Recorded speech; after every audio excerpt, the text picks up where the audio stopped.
Wesh les gars, c'est Turfu. Aujourd'hui une nouvelle vidéo. Donc on est sur un CBR 650R, donc la même moto que j'ai, mais du coup là la thématique en fait ça va être plus est-ce que cette moto est intéressante à avoir donc en full. Donc c'est à dire c'est une moto qui fait à la fois A2 et qui se débride en permis donc A.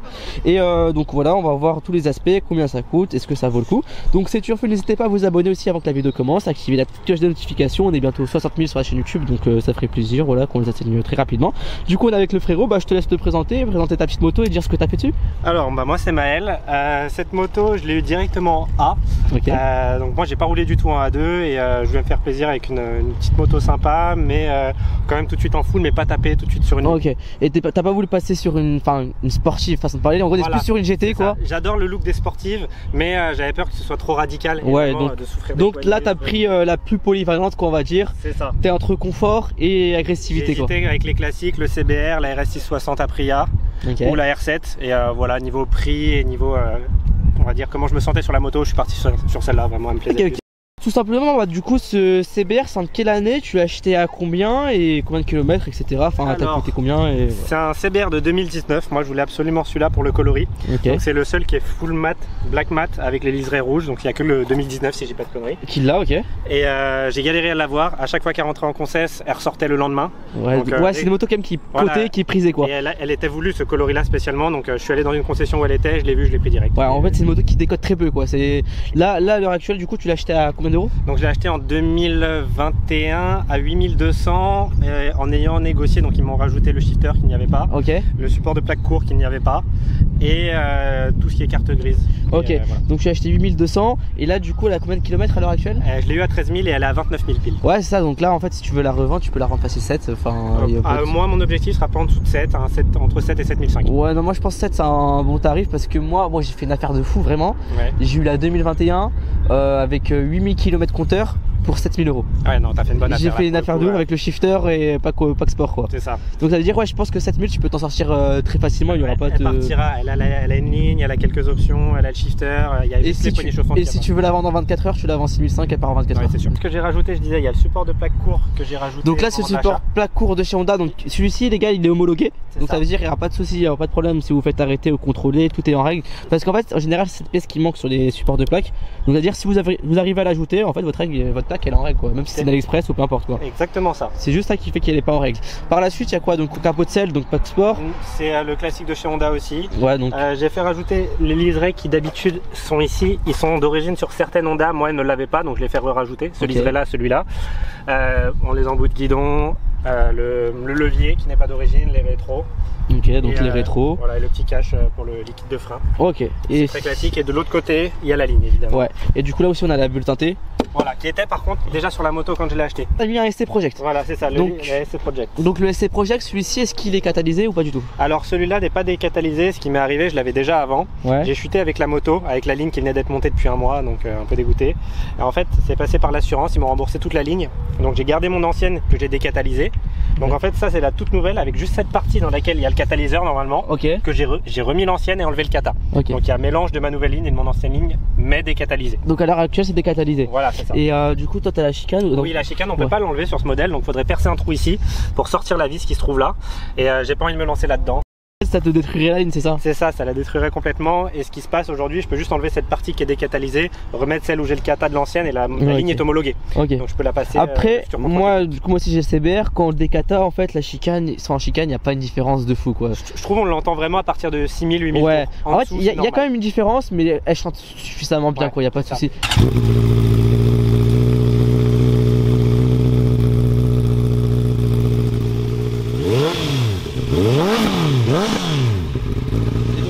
Les gars, donc le compteur Honda classique, donc ils ont enfin commencé à mettre des écrans TFT. Oui, enfin, ouais, parce que du coup, donc là t'es en full assurance, du coup ça baisse le prix quand tu passes en A, c'est ça? Ouais, c'est ça. Alors moi j'étais en plus déclaré en tant encore qu'étudiant et entre temps je me suis mis à travailler. Je suis là en touriste, il y a 99 euros. 99 euros en tout risque, pardon. Ok. Et t'as combien d'années de permis moto? Alors j'ai 3 ans, mais j'ai pas roulé pendant mon A2. Ok. Donc en soi, c'est mon permis voiture, on va dire.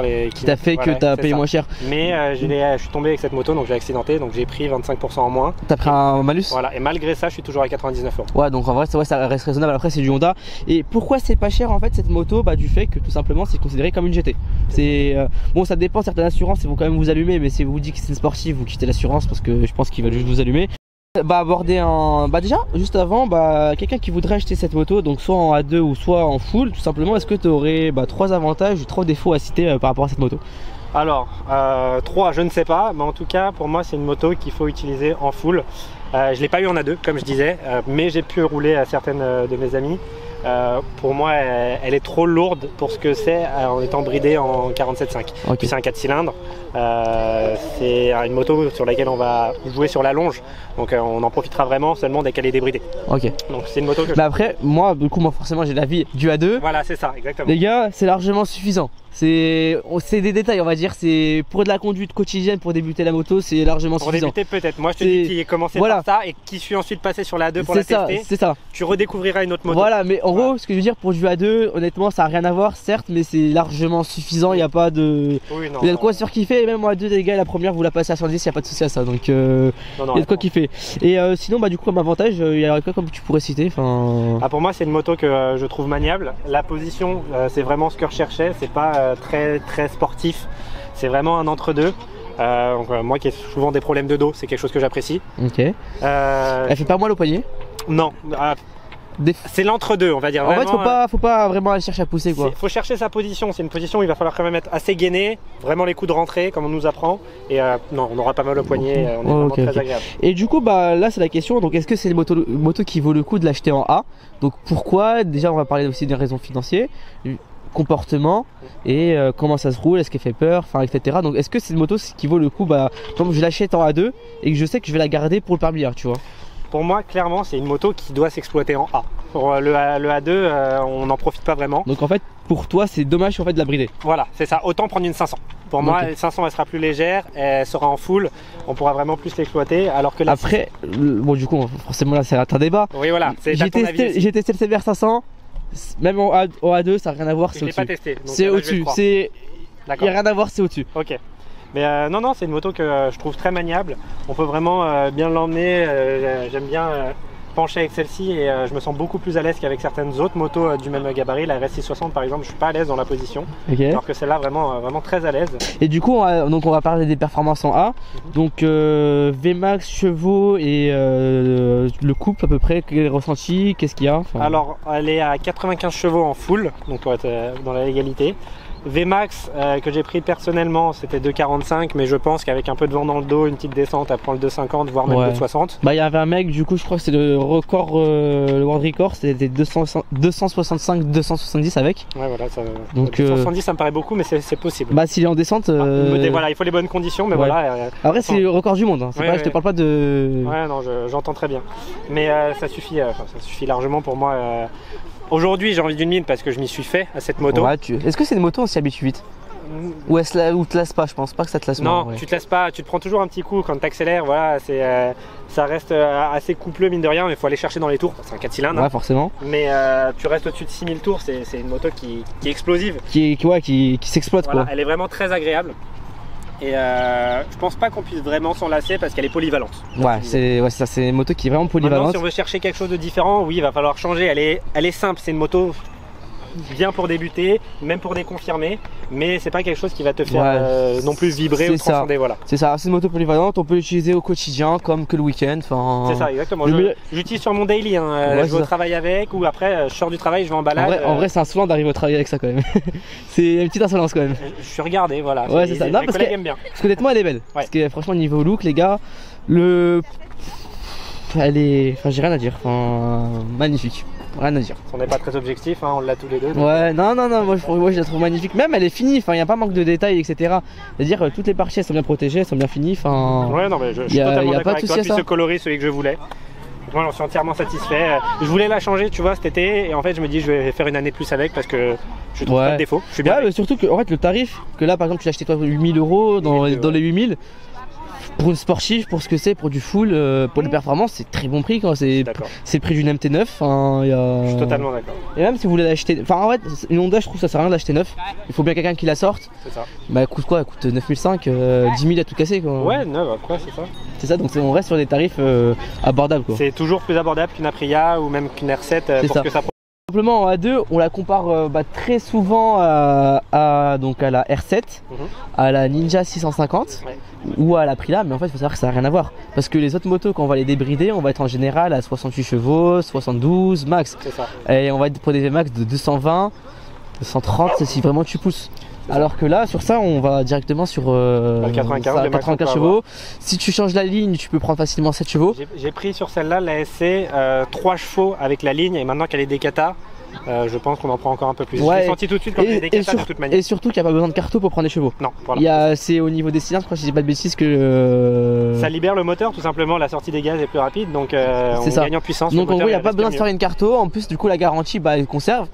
Et surtout que la garantie Honda, faut en parler aussi, c'est 5 ans. 5 ans c'est 5 ans. Alors moi j'avais le modèle de 2019, donc il n'y avait pas encore cette garantie de 5 ans. Donc moi je me suis fait avoir on va dire, mais depuis 2020 oui elle y est. Ouais, après tu t'es fait avoir, façon de parler, il n'y a pas de souci de moteur. Non voilà, non j'ai pas d'erreur, mais c'est vrai que quand on achète une moto d'occasion et qu'on sait qu'Honda le propose, c'est toujours un plus. J'ai été un peu déçu quand on m'a dit ça, mais non, sur les motos d'aujourd'hui, toutes celles que vous achèterez d'occasion. Ouais c'est ça, c'est 5 ans, et c'est pas, on va dire, c'est pas une tondeuse quoi. Non. Pas de tondeuse, elle a pas de problème, elle roule très bien. Et non, parce qu'on souvent on critique les Honda comme quoi il n'y a pas de sensation, il n'y a rien. Alors je pense que c'est le meilleur. Je pense que c'est le meilleur rapport qualité-prix quand même.